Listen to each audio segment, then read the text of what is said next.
बिस्मिल्लाहिर्रहमानिर्रहीम। अस्सलाम वालेकुम नाज़रीन, प्रोग्राम मुकाबिल में मेरे और आमिर मतीन साहब की तरफ से देखने वालों को हम खुश आमदेद कहते हैं। नाज़रीन, इत्तेहादी हुकूमत सिर्फ इस वक्त चंद घंटों की मेहमान रह गई है और निगरान वज़ीर आज़म का नाम भी तकरीबन फाइनल कर लिया गया, मगर उसे सिगाए राज में रखा गया है।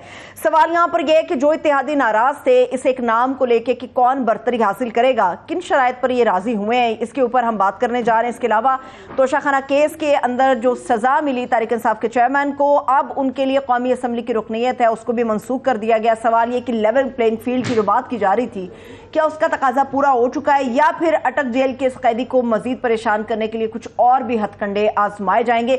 आज इसके ऊपर हम तफसील से बात करने जा रहे हैं। इस वक्त प्रोग्राम मुकाबिल में हमें ज्वाइन कर चुकी हैं रहनुमा GTA सायरा बानो साहिबा ने भी हमें ज्वाइन किया। बहुत शुक्रिया सायरा साहबा, थैंक सो मच आपके कीमती वक्त के लिए।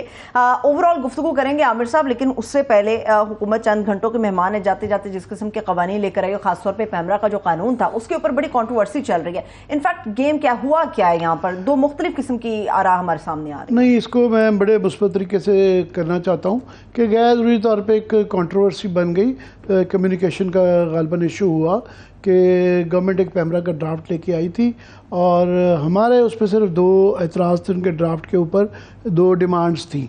और हम जब कहता हूँ तो हमें हमारी एक working committee, central working committee बनाई गई थी।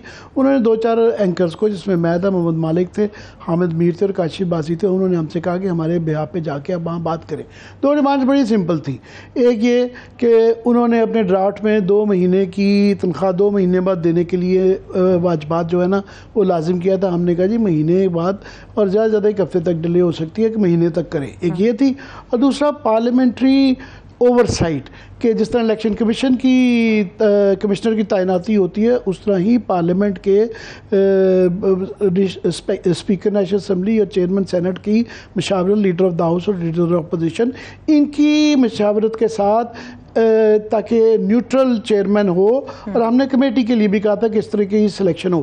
तो कल हफ्ते वाले दिन जब ये मीटिंग हुई तो मरियम औरंगज़ेब साहबा ने शुरू में कहा कि वो ओवरसाइट को पार्लियामेंट्री को मानती हैं और इस पर भी उन्होंने जो है फ्लेक्सिबिलिटी शो की कि ये भी जो है कि 1 महीने के इंतज़ाम किया जाए तनख्वाह का, इस पर भी वो एग्री कर गई। मगर कल कुछ ऐसा हुआ कि उन्होंने एकदम से ये इस चीज़ से, जब हम ड्राफ्ट में ये लेके इन राइटिंग लेके आए, क्योंकि पहले ज़बानी ये गुफ्तगू हो रही थी, तो वो ये कुछ मिसकम्युनिकेशन कह लें या जो भी कह लें, तो ये उन्होंने बिल वापस ले लिया। अभी सब ने उस वक्त भी तरला किया था और सब क्योंकि इस पर मुत्तफिक थे कि तनख्वाहों का मामला वर्कर्स के लिए बहुत ज़रूरी है। और मेरे जैसे वर्कर्स के लिए ख़ास तौर पे, मैं ये 38 साल सहाफ़त में 30 साल मैं रिपोर्टर ही रहा हूँ। मैं बिल्कुल निचले लेवल से एज ए कब रिपोर्टर स्टार्ट करके 600 रुपये महीने से मुझे मौका मिला है कि सीनियर ओहदों के ऊपर आने का। सो हम उस प्रोसेस से गुजरे हुए हैं और हमेशा प्रो वर्कर रहे हुए हैं। मगर उन्होंने, अभी मैं देख रहा था कि बड़ी अच्छी खबर ये है कि ब्रेक थ्रू का इम्कान हो गया है। मरियम बीबी, ये अभी मैं उनकी ट्वीट देख रहा था, उनकी तरफ से ये बात आई है कि जी वो प्राइम मिनिस्टर ने जो है तनख्वाहों का मसला भी हल हो गया है और प्राइम मिनिस्टर ने जो पार्लियामेंट्री ओवरसाइट की जो हमारी डिमांड थी उसको भी एक्सेप्ट कर लिया है। तो मैं भी बड़ा वेलकम करता हूँ। मैं हामिद मीर का देख रहा था, उन्होंने भी शुक्रिया अदा किया है, तो मैं भी शुक्रिया अदा करूँगा। कल भी हमने यही बात की थी, आज भी कही थी। तो एक गैर ज़रूरी कंट्रोवर्सी, मेरा ख्याल उसका वो इख्तिताम पजीर है। हाँ। तो एक अच्छी गुड चीज़ है। जाते हुए मेरा ख्याल है ये गवर्नमेंट का, यहाँ बाकी सारे काफ़ी बिल्स के ऊपर हमें बहुत ज़्यादा एतराज़ आता है, इसके ऊपर किसी को कोई एतराज़ नहीं था। गैर ज़रूरी यहाँ कंट्रोवर्सी हो गई थी, अच्छी बात है ये ख़त्म हो जाए। सही है, ठीक है, चलिए ये तो बड़ी अच्छी बात है। अब ये बताइए कि चंद घंटे बाकी रह गए आमिर साहब, शक्ल क्या देख रहे हैं आप निगरान सेटअप की? इस वक्त सिर्फ ज़ेरे गर्दिश है ये निगरान सेटअप, शक्ल क्या है उसकी? शक्ल उसकी ये है कि नाम ये प्रोड्यूसर साहब अगर नीचे चला दें, ये इतनी एक लंबी लिस्ट आ रही है, जिसका जो दिल करता है वो नाम डलवा देता है। तो मेरा एक ये असूल रहा है कि जिस तरह आर्मी चीफ का जब तक ऑफिशियली नोटिफाई ना हो जाए नाम नहीं लेना चाहिए, क्योंकि आखिरी वक्त तक कुछ भी हो सकता है। यहाँ पे लॉबिंग हो रही है, हर कोई अपना वज़ीर आज़म चाहता है, तो सबको पता है कि फ़ैसला कहाँ से आना है।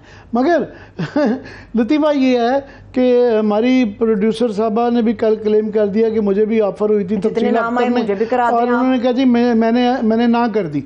तो बात अगर हमारी प्रोड्यूसर तमसीला पे आ गई है और राजा रियाज पे आ गई है, राजा रियाज साहब कह रहे हैं कि मैं बड़ी सोच विचार मैंने कर ली है और वो मुझे कल जो है ना 90% मैं तकरीबन मान गया हूँ, मैंने नाम सोच लिए हैं तो कल मैं बता दूंगा। तो राजा रियाज साहब पे बात आ गई है, तमसीला पे बात आ गई है, तो वो क्या होना चाहिए आपके प्रोड्यूसर के ऊपर बात आके रुक गई है। नहीं, राजा रियाज के मतलब मैं ये कह रहा हूँ कि राजा रियाज पे अगर बात आ गई तो वो एक बड़ा मशहूर लतीफ़ा है कि वो एक ये मौसीकी के एक दिलदादा जो है, मैं वो रेसिस्ट टर्म यूज़ करना चाह रहा, लोग समझ गए होंगे, कि उससे जब फ़ौजी भर्ती करने का सेकेंड वर्ल्ड वॉर में कहा, उनके जी अगर मक्का बरतानिया की हिफाजत के लिए मुझे कहा गया है तो मेरा लेटर से सुलह ही कर ले। तो मेरी भी आजाना अर्ज़ होगी कि अगर राजा रियाज पे बात आ गई है तो सुलह ही कर लेनी चाहिए। तो बाकी मेरा ख्याल ओवरऑल जो है ये अभी असम्बली कब, जिस तरह आपने कहा कि अपने नेशनल असम्बली जो है अपने 5 साल पूरे करने को बड़े ही टर्बुलेंट ये 5 साल रहे।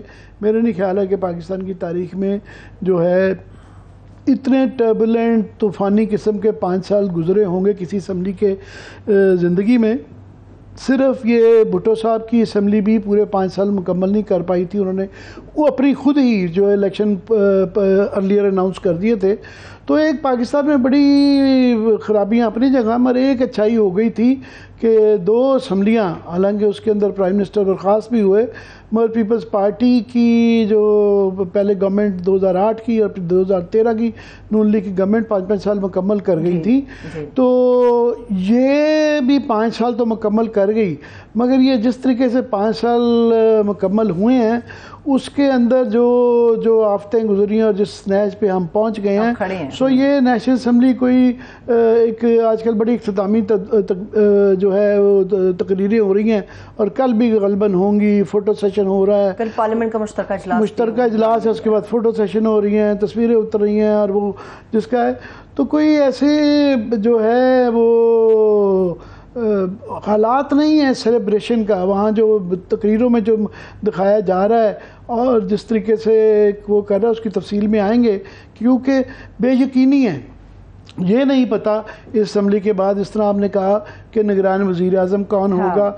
उसके बाद हम सुन रहे हैं जो कि बहुत ही मेरा ख्याल है बुरी खबर है कि जो काबीना है वो जिस तरह केपी की असम्बली में वहाँ पे कोटाज हुए हैं, हर पार्टी के 3-3 के जो है ANP कह रही है हमारे 3 हैं, ऑन रिकॉर्ड TV पे ऊपर कह रहे हैं, उसके बाद JUI कह रही है हमारे 3 हैं, पीपल्स पार्टी भी कह रहे हैं हमारे 3 हैं। तो यहाँ भी हमें यही बताया जा रहा है हर पार्टी जिस तरह के पहले असम्बली के अंदर कोटाज थे कि जी इतनी वजारतें इस पार्टी की, इतनी ना सिर्फ के पार्टियाँ के वजारतें बांटी जा रही हैं, नीचे डिपार्टमेंट भी बांटे जा रहे हैं। सो जो निगरान गवर्नमेंट का जो एक कॉन्सेप्ट है वो तो पहले ही फेल हो गया।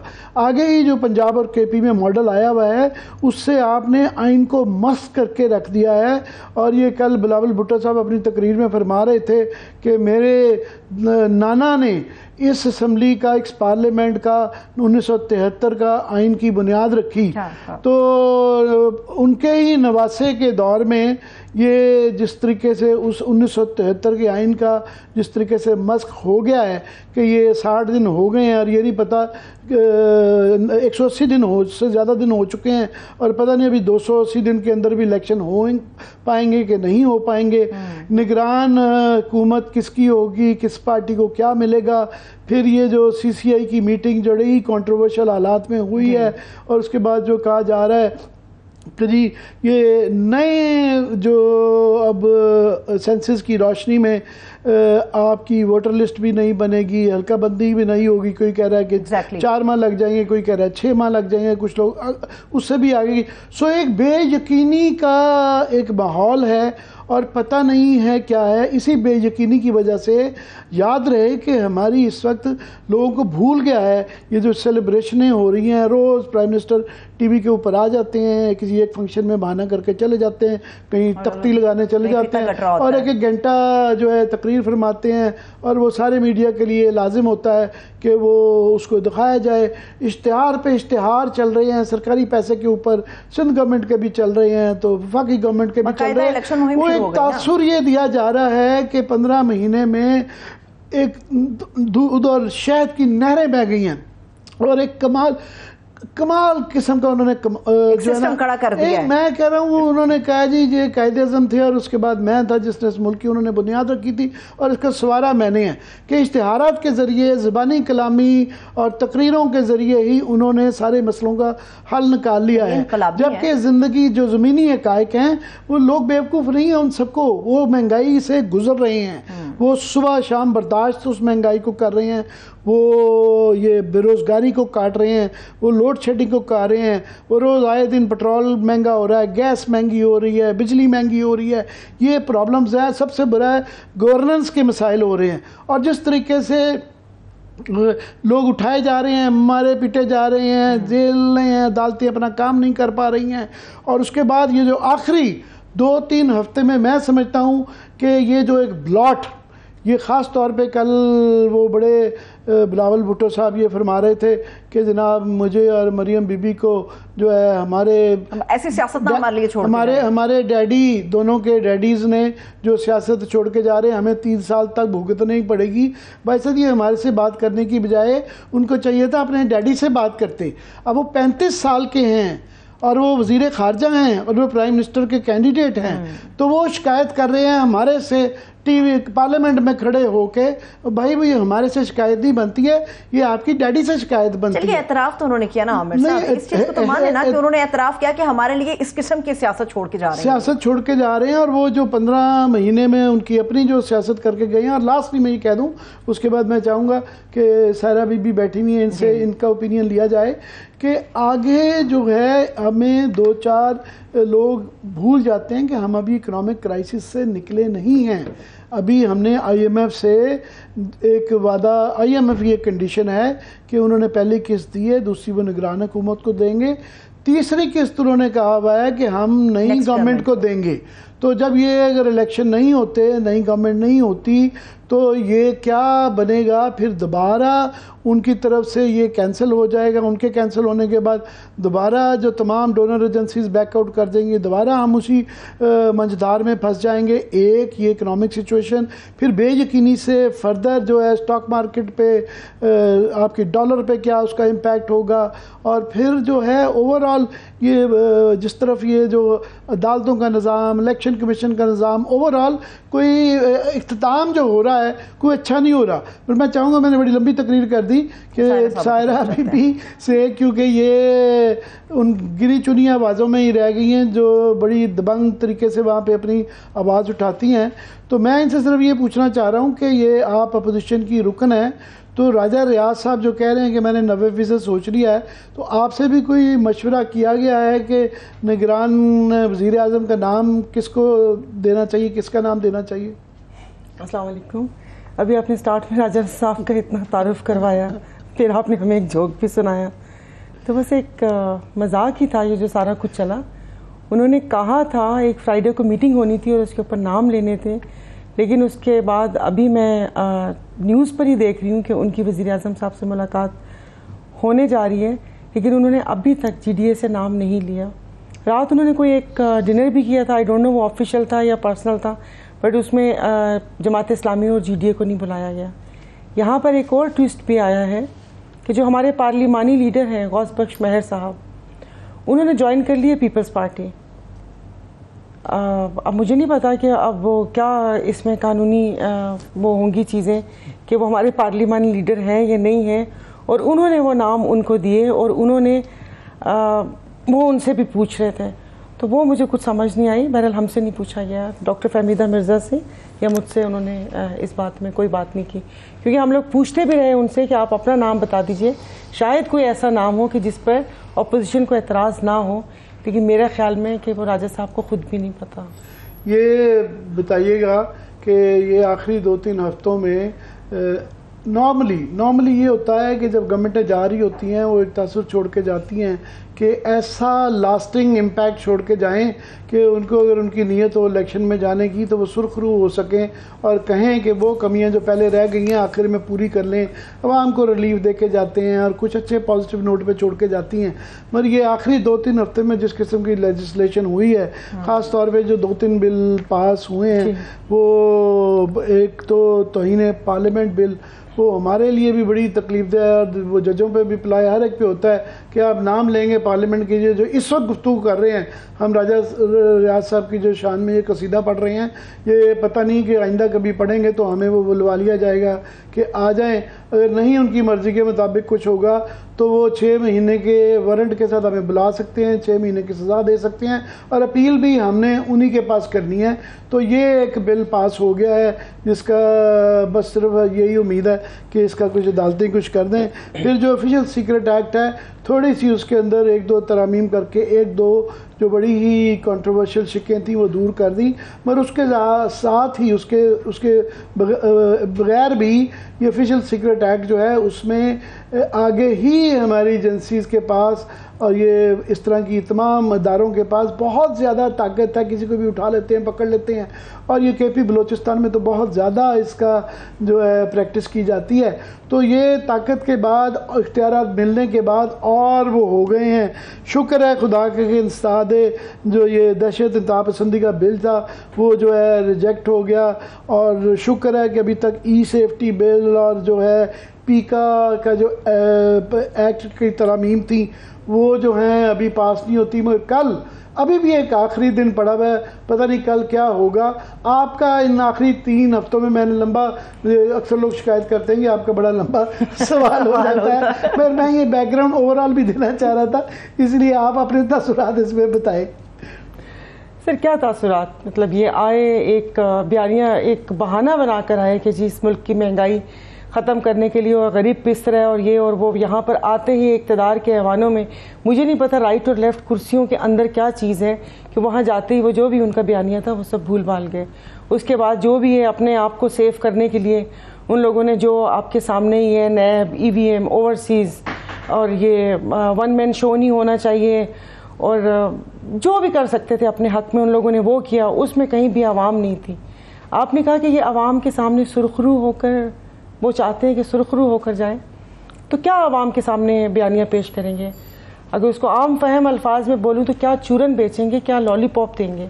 क्या ये बताएंगे कि हम लोग इत्तेहादी थे, जो काम आप लोगों के लिए करना चाहते थे? मतलब वो फिर इल्ज़ाम की सियासत कि वो पीपल्स पार्टी पे इल्ज़ाम लगाएंगे, वो उस पर इल्ज़ाम लगाएंगे। जैसे भी आपने कल तकरीर का हवाला दिया, क्या ही अच्छा होता है कि बिलावल साहब ये कहते कि आप ये सियासत छोड़कर जा रहे हैं तो आवाम के लिए मुश्किलात होंगी आगे इस जमहूरियत को पनपने में। हर जमहूरियत बेचारी के नाम तो वैसे ही ले रहे हैं, मैंने तो कहीं भी नहीं देखी जमहूरियत कि जमहूरियत कहीं हो। पार्टीज़ में जमहूरियत नहीं है, आपको बात करने की आज़ादी नहीं है। बाकी आपने ये जो आर्मी एक्ट की बात की, सर आपसे पहले भी प्रोग्राम में बात हुई थी कि वो एक जो वो शिक थी कि आप कोई भी आपके घर में दंदनाता होगा गुजरे ये उसके अंदर ये ऑफिशियल सीक्रेट एक्ट में जी ऑफिशियल सीक्रेट एक्ट और बाकी जितने भी इन्होंने एक्ट और ये इस तरह पास किए, अगर ये समझ रहे हैं कि इनकी गर्दन बच जाएगी तो वो तो कहते हैं कि वो तो पहले ही एक जमात चक्की में आई हुई है, बच ये भी नहीं पाएंगे। और मैं मुस्तकबिल में इन सबको चीखता हुआ देख रही हूँ कि सब इनको रोने पीटने इनके अभी से नज़र आ रहे हैं। जो आज ये बात कर रहे हैं कि इदारों को अपने हदूद में रह के काम करना चाहिए, आपने तो इदारों के जो दायरा कार हैं आपने तो बहुत वसी कर दिए हैं और ये जो इतनी चीज़ें करके जा रहे हैं कि ये सब इनके गले पड़ेंगी और शायद ये इन लोगों ने सोच लिया कि हमने यहाँ पे रहना नहीं है, लेकिन हमने तो रहना है ना यहाँ। बिल्कुल एग्जैक्टली। जिस जमहूरियत की आप सारा साहबा बात कर रही थी, आमिर साहब जमहूरियत तो हमेशा जमूर से होती है, तो जमूर के ऊपर ही कदगन लग गई है तो वहाँ पे जमहूरियत क्या होगी।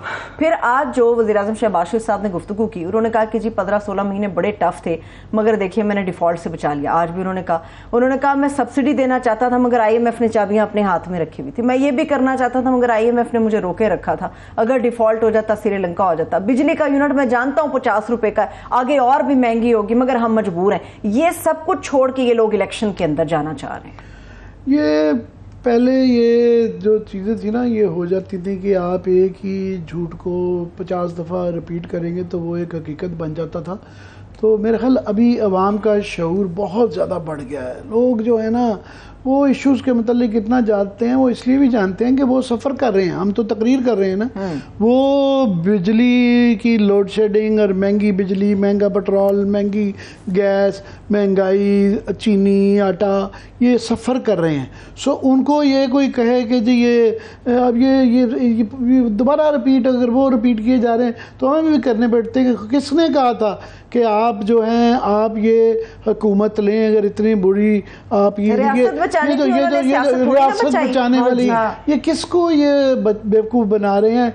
ये जाहिर है उनका एक एजेंडा था कि उनके लिए सबसे इम्पोर्टेंट था अपने दो चीज़ें, एक ये कि अपने बारे में केसेस और अपने असासे बचाने, और उस हद तक में वो 80-90% कामयाब हो गए हैं। दूसरा था पीटीआई को दफन करना, उसमें भी 80-90% वो कामयाब हो गए हैं। वो जो अब जो वो 3 महीने में जो ये इम्कान बढ़ा रहे हैं कि इलेक्शन ना करवाए जाएं, वो जो 10% रह गया है वो उसको पूरा करने का इंतज़ाम कर रहे हैं। और जब तक वो पूरा इंतज़ाम नहीं हो जाएगा तो ये इलेक्शन की तरफ ये भी नहीं पता कि बाद में भी जाएंगे या नहीं जाएंगे, क्योंकि फिर फैसला इनके हाथ से निकल जाएगा। फिर ये राजा रियाज साहब के हाथ में फ़ैसला नहीं रहेगा, ये राजाओं के पास चला जाएगा फ़ैसला। तो ये जो है ये बिल्कुल जो सारा बीबी फरमा रही हैं कि हमने ये माजी में देखा है, जिसने जो कवानीन बनाए वो उसी का ही शिकार हुआ। फॉर एग्ज़ाम्पल नवाज शरीफ साहब 61F के ऊपर जो इस पे नाअहल हुए, 18वीं तरमीम जब हो रही थी तो पीपल्स पार्टी ने ये तजवीज़ पेश की कि ये सादिक और अमीन का फ़ैसला ये खुदा पे छोड़ते हैं, इसको हम इंसानों के लिए इसका फ़ैसला नहीं करना चाहिए। इस शिक को आप उड़ा दें, इसको कोई मजहबी उसके अंदर ले जाने की बजाय कोई ऐसा पैमाना बनाएं जिसकी तयन किया जा सके। तो नून लीग ने, नवाज शरीफ साहब ने उसकी बहुत ज़्यादा मुखालफत की कि नहीं ये सादिक अमीन वाली शिक जो है ये नहीं हटानी, और फिर उसी शिक के ज़रिए नवाज शरीफ साहब नाअहल हुए। फिर उसी तरह जो इन्होंने अपने दहशतगर्दी के गिरफ्तारी के कवानीन बनाए थे उसी के तहत ये मुशर्रफ दौर में गिरफ्तार हुए। इस तरह ही जो है पीटीआई का इन्होंने पीका का जो कानून बनाया था जिस पे हम बहुत मुखालफत करते रहे, हमारे प्रोग्राम में आके उसको डिफेंड करते रहे, बहुत ज़्यादा डिफेंड करते थे। शुक्र है उसका एक बहुत लीथल पार्ट हाई कोर्ट ने उड़ा दिया। तो अब उनको भी उसकी ये आए हुए हैं शिकंजे में, और उनकी वजह से हम भी आए हुए हैं कि हम भी FIA जो ज़्यादातर लोगों को उठा रही है उसी पीका कानून के तहत उठा रही है। और अभी उसके अंदर ये मज़ीद ये गवर्नमेंट भी मज़ीद तरह मीम ला के और सख्त करना चाह रही थी। शुक्र है अभी तक नहीं हुआ, और मुझे उम्मीद है कल ये जाते हुए कोई फाइनल जो है ना इस ताबूत में कील नहीं ठोक देंगे। तो ये एक तारीख रही हुई है, मगर वो जो कहते हैं कि तारीख से कोई सबक नहीं सीखता, इन्होंने भी इनको जो है ना वक्ती तौर पे जो इनका मकसद है कि इस वक्त कोई वो कहते हैं कि किसी तरीके से जो है ना चाहे कुछ हो जाए, किसी तरीके से पीटीआई दोबारा ना है कोई आ जाए। तो वो जो बातें थी नवाज शरीफ साहब का तो चलो ठीक है, वो उनकी जो ये अतात थी, उनका जमहूरीपन जो था वो बड़ा लेट आया, वो मुशर्रफ के बाद आया, वोट को तो इज्जत दो, तो वो वापस अपने जिस बैकग्राउंड से जाओ लग के आए थे वो उसी की तरफ रिवर्ट कर गए। उनको कोई फ़र्क नहीं पड़ता, उनकी पार्टी के खमीर के अंदर जो है ना वो ये डिक्टेटरशिप से वो पैदा हुए थे। पीपल्स पार्टी भी ये इल्ज़ाम लगता है कि भुट्टो साहब अयूब खान से आए, मगर वो उनकी जमहूरियत पसंदी और उसके बाद जो पीपल्स पार्टी की 1980s और 90s में स्ट्रगल रही है जमहूरियत के लिए, इंसानी हकूक़ के लिए, उसके ऊपर कोई बहस नहीं हो सकती। और उसके बाद भी उन्होंने इन रवायात को काफ़ी हद तक कायम रहा, कई चीज़ों में हम उनकी नाकिद रहे हुए हैं, मगर उनकी इन रवायात की वो बहुत पासदारी करते थे। उनके जो बीबी के बराबर के जो लोग रह गए हुए थे पीपल्स पार्टी में, जो कि एक एक करके चुन के निकाल दिए। अब मुझे बीबी की जो टीम थी उसमें एक भी कोई नहीं नज़र आता, ना वो फॉर एग्ज़ाम्पल एतजाज़ साहब खुडे लाइन लग गए, खोसा साहब खुडे लाइन लग गए, उसके बाद रज़ा रबानी को वर्चुअली थोड़ा सा, वो पहले ही बेचारे खामोश रहते थे, एक दो दफ़ा बोले आइंदा इंशाल्लाह उनको वो भी सेनेट में नहीं आने रहेंगे। कोई भी किसी को पार्टी छोड़ने पे मजबूर कर दिया, किसी को पार्टी से निकाल दिया, किसी को खुडे लाइन लगा दिया। तो ये जो टीम है इस वक्त मौजूदा पीपल्स पार्टी की, इसमें बीबी का कोई भी वाकिफ नहीं है, कोई भी कोई ऐसा आदमी नहीं है या औरत नहीं है जो उनके क्लोज थी। तो ये आसिफ जरदारी साहब की पार्टी है जिन्होंने ये, उनकी तकलीफ है, उनकी हमें तकलीफ है, क्योंकि हम शाना बशाना जमहूरियत के साथ, पीपल्स पार्टी के साथ इन असूलों के लिए लड़ते रहे हैं। सो नून लीग की हमें इतनी तकलीफ नहीं है, क्योंकि उनकी भी है कि जब जमहूरी पार्टियां, जब मेन स्ट्रीम पार्टियां आपकी एक अपनी सियासी मुखालफत में और एक ज़ाती वजूह की बना पे उन पर तो इल्ज़ाम लगाते हैं पीटीआई में, बिल्कुल वो भी कई वालों से बहुत ज़्यादा ज़ाती हो गए थे, उनकी भी बड़ी ज़्यादा खराबियाँ हैं, मगर ये उससे 4 स्टेप्स आगे चले गए में है। तो ओवरऑल इन सब का मिला जुला के जो मुल्क का सूरत हाल हो गया है वो बड़ी तकलीफ दे है। और उसके लिए कोई जो कहते हैं ना light at the end of the tunnel, कि आपको कोई किरण नज़र आए रोशनी की, तो दुनिया, मुआशरे, जमहूरियत, निज़ाम उम्मीद पे चलते हैं। बिल्कुल। अच्छा सायरा साहब, मैं आपसे ये पूछना चाहूँगी, वैसे तो आप जीडीए से आपका ताल्लुक है, मगर जब भी आपकी गुफ्तगू सुनते हैं तो ऐसा लगता है कि आप अवाम को रिप्रेजेंट करती हैं, ना कि किसी सियासी जमात को। जिस तरफ आमिर साहब ने इशारा किया रज़ा रबानी साहब के हवाले से भी उन्होंने गुफ्तगू की, रज़ा रबानी साहब ने आज़म नज़ीर तारिर साहब से कहा कि जैसे आप कानून साजी कर रहे हैं, हम अंधी गली में जा रहे हैं। तो उस पर आज़म नज़ीर तारिर साहब ने कहा ये अंधी गली नहीं, ये वक्त की ज़रूरत है। कैसी वक्त की ज़रूरत है जो सिर्फ नून लीग को नज़र आती है, बाकी सारी सियासी जमातें इसकी मुखालफत में है? तो जब से पाकिस्तान बना है अब तक वक्त की ज़रूरत नहीं होती, इनका अपना नज़रिया ज़रूरत होता है। इस वक्त वो, अब मुझे नहीं पता कि ये क्या करना चाहते हैं। अभी मैं बात आपने की थी कि जमहूरियत जमहूर से निकले, बट मुझे तो ये सारे बच्चा जमहूरा नजर आते हैं। एक बचपन में देखा था कि आपकी वन लाइनर्स बड़े अच्छे, बच्चा जमहूरा, तो बच्चा जमहूरा ये करता है। अभी मतलब मैं तो हैरान हूँ कि आप सब चीज़ें तो छोड़ें कि ये जो किस्म के आपने निगरान की बात की या वैसे की, मैं नाम नहीं लूँगी, मैं तो एक एंकर की ट्वीट पढ़ के हैरान हुई हूँ और मैंने उस पर रिएक्ट किया था कि उन्होंने कहा था कि इन तमाम पार्टी से हम थक चुके हैं, अब तमाम सियासतदानों को ब्रेक ले लेना चाहिए। और उन्होंने चीफ ऑफ आर्मी साहब से इस्तदा की है कि प्लीज़ आप अपनी टीम लेकर आएँ और मुल्क को सही रास्ते पे गामजन करें। तो बस ठीक है, ये सियासतदानों ने तो मुल्क का सोचा नहीं, तो फिर मुल्क असल मालिकों के हवाले करते हैं। और फिर आप इसके ऊपर कुछ रिएक्ट करेंगे जो केयरटेकर सेटअप आएगा? मुझे ब्रेक की तरफ जाना है, आखिरी 1-2 मिनट है, मैं चाह रही हूँ उसके ऊपर भी आपसे, आप लोगों से तो कोई मुशावरत नहीं हुई, आप लोगों का स्टांस क्या होगा, क्या रिएक्ट करेंगे? कौन सा ऐसा सियासतदान है कि जो डट के खड़ा हो सका? तो केयरटेकर से आप क्या उम्मीद कर रही हैं? अभी तक नाम नहीं आ रहा। जैसे आपने प्रोग्राम के शुरू में बोला कि दर्जन भर नाम आ गए, जिसमें वो गामा भी था और माजा भी था, सबके नाम आते, सबके नाम आ गए। तो वो अब क्या वो होगा? आज अभी मुझसे मैंने कहा तो मुझे नहीं पता। नवाज शरीफ साहब ने सुना नाम, हमारी तो दिलचस्पी ही नहीं रह गई जब से हमारी प्रोड्यूसर ने ना कर दिया, तो हमारी दिलचस्पी नहीं उसके अंदर। वो यही होगा कि जो सुबह के वक्त सबसे पहले असेंबली में, एक बात क्लियर है, मैं जाते हुए ये कह दूं कि जो भी आएगा वो एक रबर स्टैंप होगा, उसका काम सिर्फ ये तख्तियां लगाना होगा।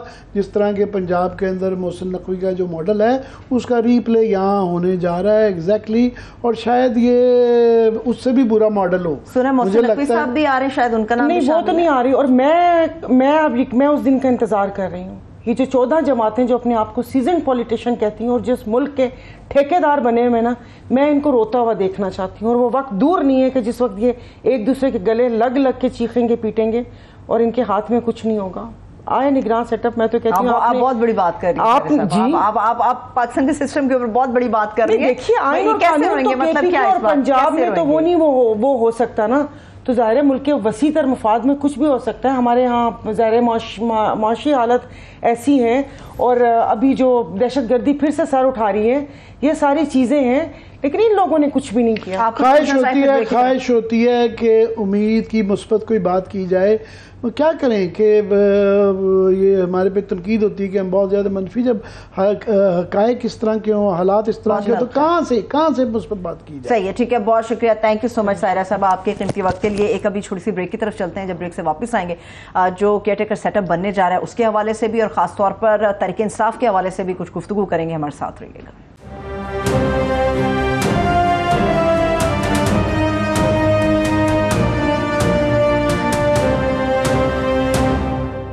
ब्रेक के बाद एक बार फिर से हम आपको खुशामदीद कहेंगे। इस वक्त हमें सीनियर सहाफ़ी और तज्ज़ियाकार आरिफ हमीद भट्टी साहब ने ज्वाइन किया। बहुत शुक्रिया भट्टी साहब, थैंक यू सो मच आपके वक्त के लिए। ओवर टू यू आमिर साहब।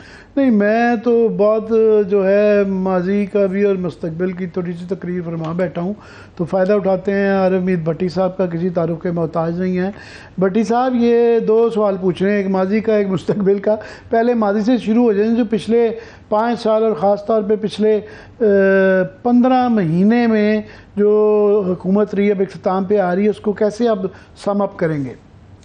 बिस्मिल्लाहिर्रहमानिर्रहीम। एक तो आमिर साहब आपको, मालिक साहब को, तमाम सीनियर को जिन्होंने पैमना ऑर्डिनेंस के खिलाफ सीसा फलाई हुई दीवार किरदार अदा किया है, वो तारीख में हिस्ट्री में लिखा जाएगा और इसकी आप मुबारकबाद के मुस्तहिक हैं। देखिए 5 साल भी कोई ज़्यादा सुनहरे दौर तो नहीं थे, तो 5 तरीन तो सहाफत की, सियासत की, आइन की, कानून की जो धचकियाँ उड़ाई गई, स्याह तरीन बदतरीन दौर था। चादर चार दीवारी पामाल की गई, जमहूरियत नहीं, जमहूरियत पर शब्बे खून मारा, सिविल मार्शल आ रहा, साफियां पर कदगन लगाई गई, इंतकामी कार्रवाइयां की गई।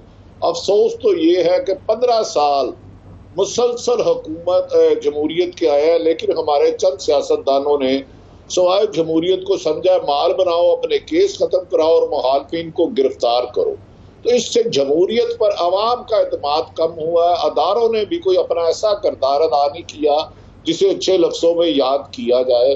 तो मेरे ख्याल में हम जैसे लोगों ने, आप जैसे लोगों ने तो हमेशा जमहूरियत के लिए जदोजहद की। जमहूरियत ही वाहिद तरक्की और कामयाबी का रास्ता, लेकिन जमहूरियत चंद लोगों की गुलामी करने का नाम नहीं है, चंद लोगों को ताकत दे के 23 करोड़ आवाम की।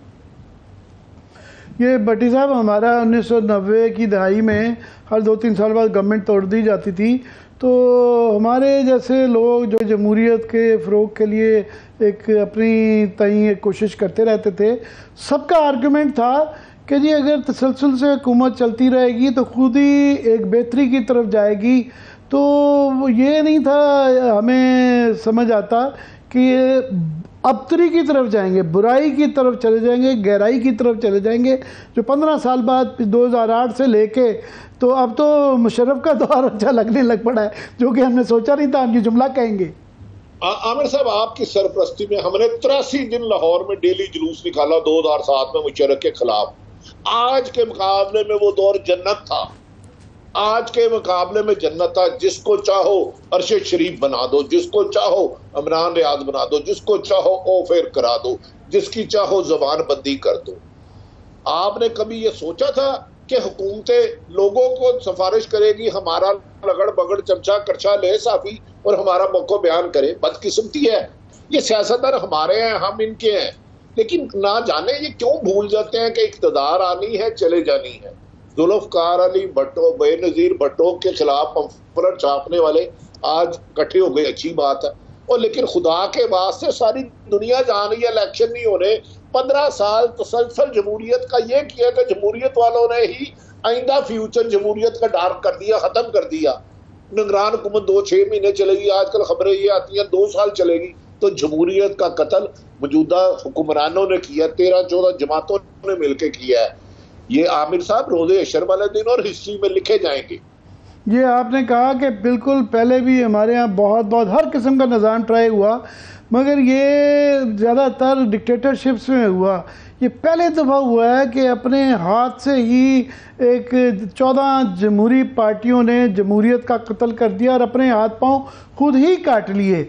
माजी मैंने आपसे पूछ लिया, मुझे ज़रा मुस्तकबिल की तरफ जाते हैं और मुस्तकबिल करीब कि अब ये निगरान की बहस चल रही है कि जी प्राइम मिनिस्टर निगरान कौन होगा, और उसके बाद जी काबीना पार्टियों के दरमियान चल रहा है कि किसके पास कितनी वजारतें आनी हैं। तो इस निगरान गवर्नमेंट के बाद यहाँ क्या दूध और शहद की नहरें बहने वाली हैं, वो उस पर ज़रा आप रोशनी फरमाएँ। आमिर मतीन साहब, गुजारिश है कि पहले आइन में तो तयन ये है कि जमहूरियत 5 साल के लिए होगी और निगरान हुकूमत 3 माह के लिए। मुझे लगता है जिस तरह ये कानून साजी कर रहे थे, ये ना कर दें कि निगरान हुकूमत 5 सालों के लिए और जमहूरियत 3 माह के लिए, जो जल्दबाजी में इन्होंने 2-3 दिन में कानून साजी की है। 13 जमातें 2-2 नाम दे रही है, 26 हो गए। एक जो बल्ले के निशान पर लड़ा जिसका नाम राजा रियाद है, जिसने इंदा शेर के निशान पर लड़ना है, वो भी कह रहे हैं मैं नाम दे रहा हूँ। 29 वो देंगे, 26 और 3 29, एक महीना भी लगाए तो 2.5 साल तकरीबन ये हो गए। तो ये वाहिद जमहूरी हुकूमत है जो जमहूरियत को खत्म करने के लिए निगरान हुकूमत ला रही है। लोग निगरान हुकूमत इलेक्शन कराने के लिए लाते हैं। पाइन में वादया लिखा है कि 90 दिन में एक दिन भी नहीं ऊपर जाया सकता। पंजाब और केपी का रेफरेंस बना दिया।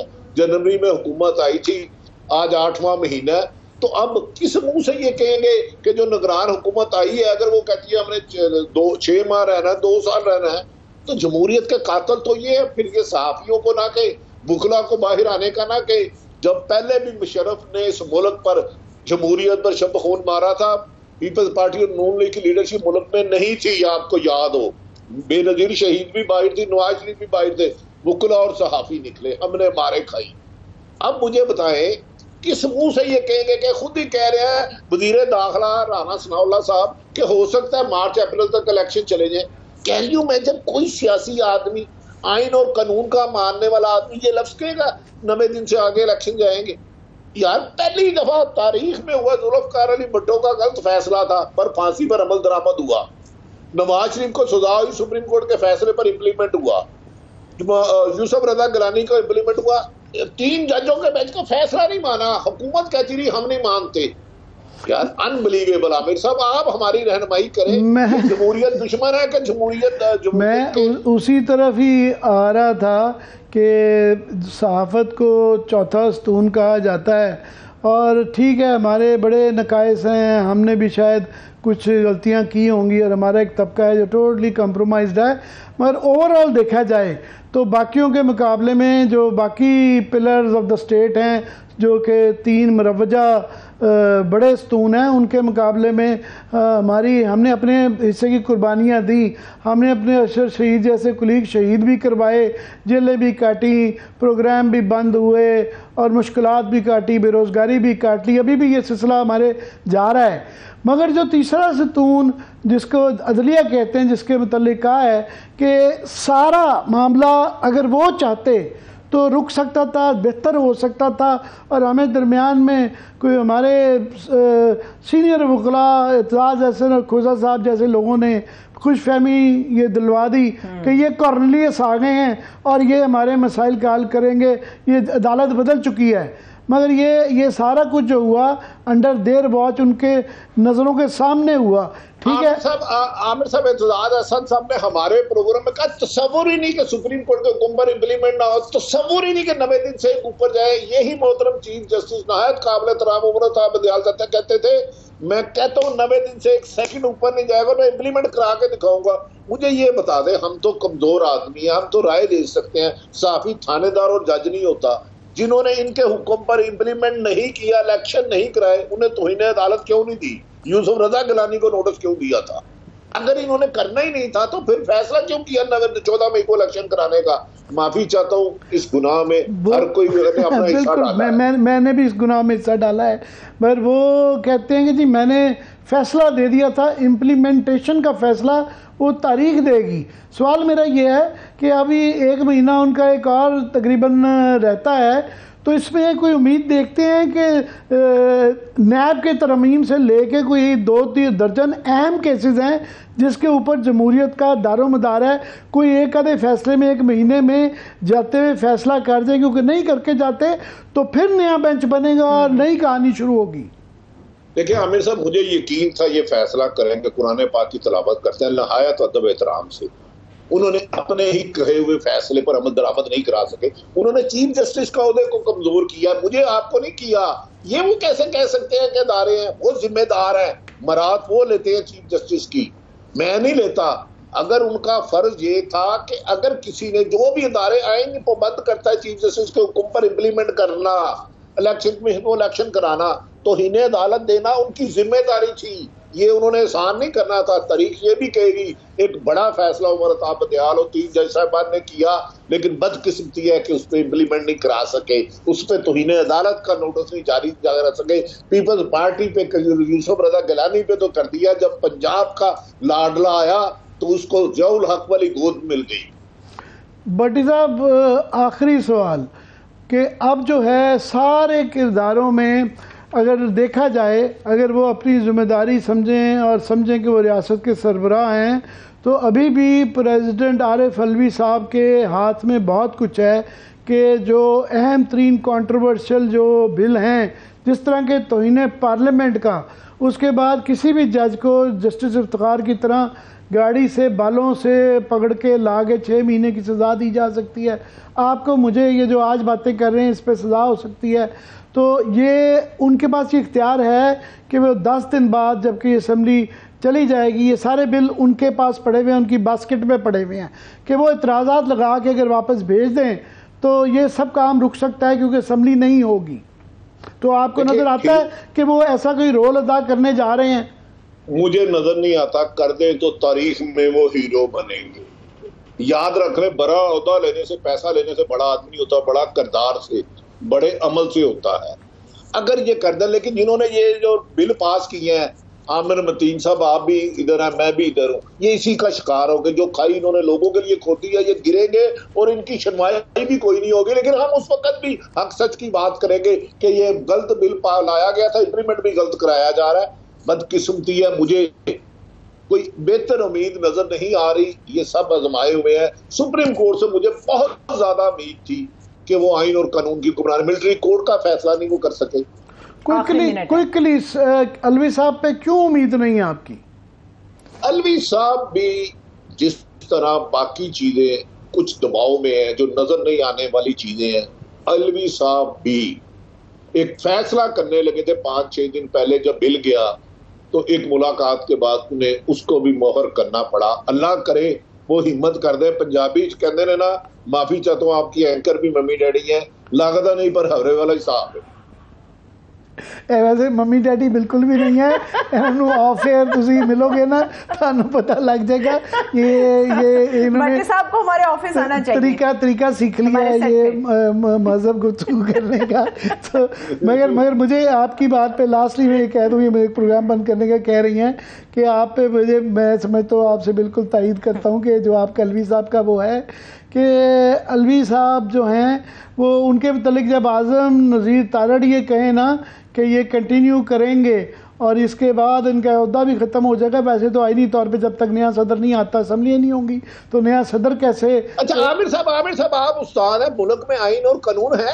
डू यू थिंक मेरी रहनुमाई फरमा है, बस उसके बाद क्लोजिंग पे चली जाऊंगी। मैं बस उम्मीद ही रख सकता हूँ होता तो आपके साथ जो हो रहा है वो होता। और क्या कहता हूँ। बहुत शुक्रिया, थैंक्स सो मच भट्ट साहब। लेकिन मैं आपको पहले इन्विटेशन दे रही हूँ कि हमारे शो में, हमारे सेट पे यहाँ पे तशरीफ लेके आए, हमारी अच्छी जमेगी ये महफिल। बहुत शुक्रिया, थैंक्स सो मच आपके वक्त के लिए। चलिए मुझे इजाजत दीजिए, अपना वास्ता ख्याल रखिए, खुदा हाफिज़।